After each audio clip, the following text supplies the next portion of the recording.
Pleasure for me to welcome you all here today. I have the honor of introducing the 71st Secretary of State and my boss, Antony Blinken.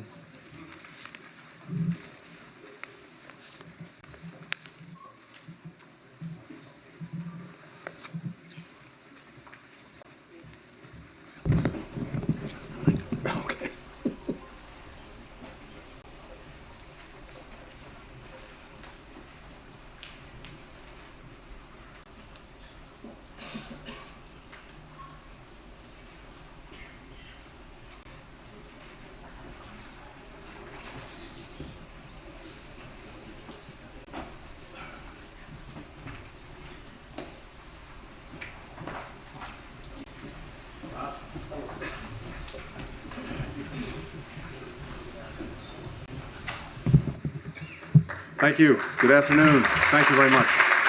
Thank you. Thank you.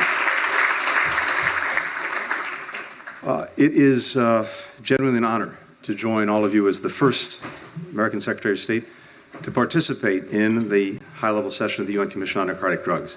And I'm joined today by the most senior delegation the United States government has ever sent to this gathering. Agencies, Health and Human Services, Homeland Security, Justice, Drug Policy, Drug Enforcement. Everyone is here, and it simply put reflects the importance that President Biden places on addressing the shared challenge of synthetic drugs and the whole-of-government approach that we brought to meeting the challenge. We've come to Vienna to continue to sound the alarm around the dangers of synthetic drugs, and to rally a more coordinated and vigorous global response. And here's why. First, every region is experiencing a dramatic increase in synthetic drug use, addiction, and overdose deaths. From tramadol in Africa, to fake Captagon pills in the Middle East, to ketamine and amphetamine in Asia. Now, these are far from the only harms. Criminal organizations that manufacture and traffic synthetic drugs are also extorting local businesses, corrupting politicians, security forces, trafficking women and children. Second, this is a problem that no one country can effectively solve alone. In an interconnected world, criminal organizations quickly exploit weak links to make, to move, and to market their increasingly potent and dangerous synthetic drugs. Chemical precursors manufactured in one country, transit through others, get to a third where they're synthesized, and then come into the United States or other countries, hitting our streets, killing our people. So we have to work together to get at every link in this chain. Finally, no country, no government, no institution has a monopoly on good ideas. Innovative solutions are being tried. They're being tested everywhere. And the more we can bring these ideas together, the more effective each of us is going to be. So we have to do more to learn from one another and work with one another. And that's the focus of today's gathering. The good news is we already have so many of the tools that we need to tackle this challenge, thanks to decades of work by leaders in government, in multilateral organizations, in civil society, including right here at the UN Commission on Narcotic Drugs, which has the authority to place synthetic drugs and their precursors under international control. The UN Office on Drugs and Crime, also based here in Vienna, has worked with experts around the globe to develop a synthetic drug strategy and practical toolkits for action. The International Narcotics Control Board has created platforms that allow governments, law enforcement, justice officials around the world to exchange information in real time about legitimate chemical and pharmaceutical shipments, as well as suspected trafficking incidents. We've also created new tools to foster greater global awareness and cooperation on this issue. Last July, we launched the Global Coalition to Address Synthetic Drug Threats. We started with about 80 partner countries. It's now grown to 151 countries, 14 international organizations, and counting. From the outset, The coalition's focused on three main lines of effort: preventing the illicit manufacture and trafficking of synthetic drugs and precursors, detecting emerging trends and threats, promoting public health solutions. In this short space of time since July, when the coalition came together, we've held 70 working group sessions with more than 1,500 participants, including public health experts, law enforcement officers, diplomats, civil society leaders.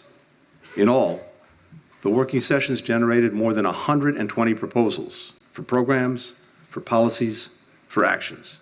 Nearly all of them now searchable on the coalition's website. And let me just give you a couple of quick examples.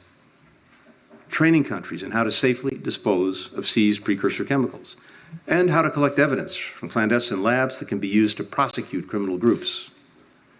Deepening awareness among and coordination with private sector partners, particularly online platforms in the manufacturing and shipping sectors. Funding laboratories and trainings for experts in countries that lack the capacity to analyze new synthetic drugs.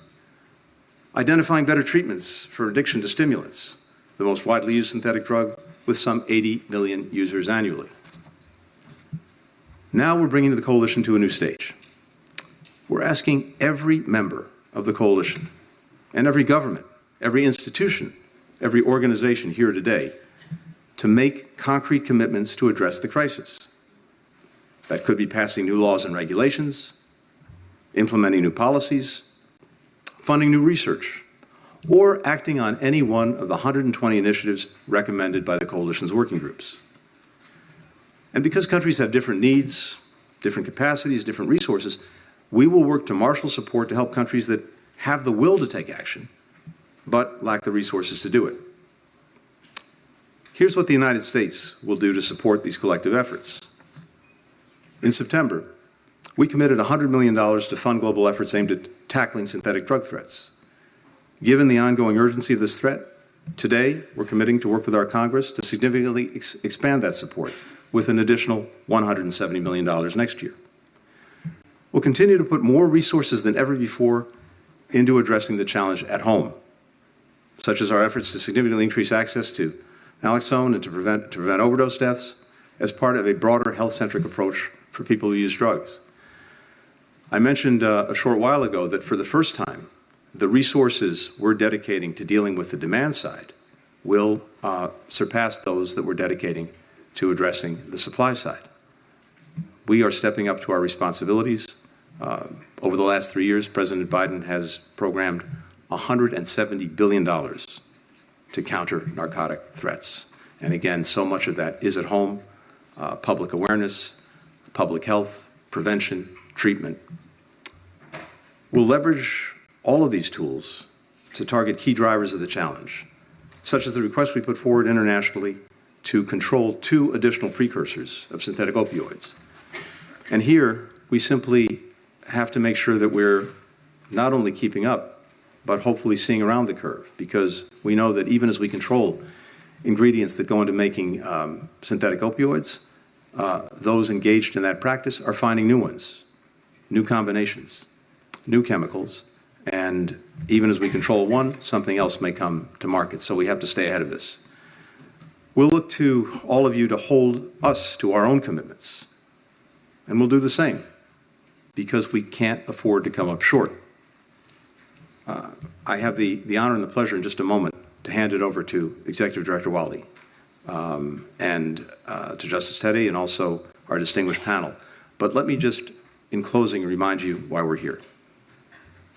The World Health Organization estimates that in 2019, approximately 600,000 people worldwide died of drug overdoses, the vast majority from synthetic drugs. That's the most recent year for which we have that overall tally. Today, that number is almost certainly much higher. And let me just speak to my own country for a minute. We've seen the scourge of synthetic drugs touch virtually every town, every city, every state in the United States. More than 40% of the American people know someone who died from an opioid overdose. The number one killer of Americans between the ages of 18 and 45 is fentanyl. So the impact that this has had cannot be overstated. And on something like fentanyl, we've been something of a canary in the coal mine. It hit us hard, it hit us first, but now we're seeing as markets are saturated, criminal enterprises trying to make markets in other parts of the world. And so what came to us one day, alas, may be coming to you another. And of course, there are many other synthetic drugs that are already afflicting so many countries in this room.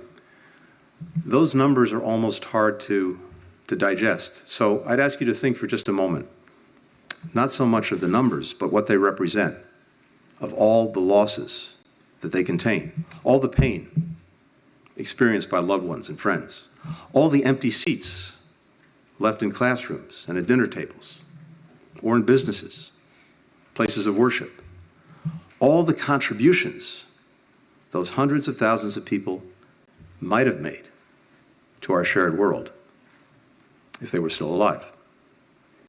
Now, think about all the people who will live longer, healthier, more secure lives with greater opportunity if we achieve what we set out to do, if we come together to surmount the profound threats posed by synthetic drugs, if we prevent more citizens, more communities from being consumed by this crisis. That's why we're all here. That is why it is so important that we succeed and succeed together. I thank you so very much, and it's now my honor and pleasure to hand the podium over to UNODC Director Wally. Welcome.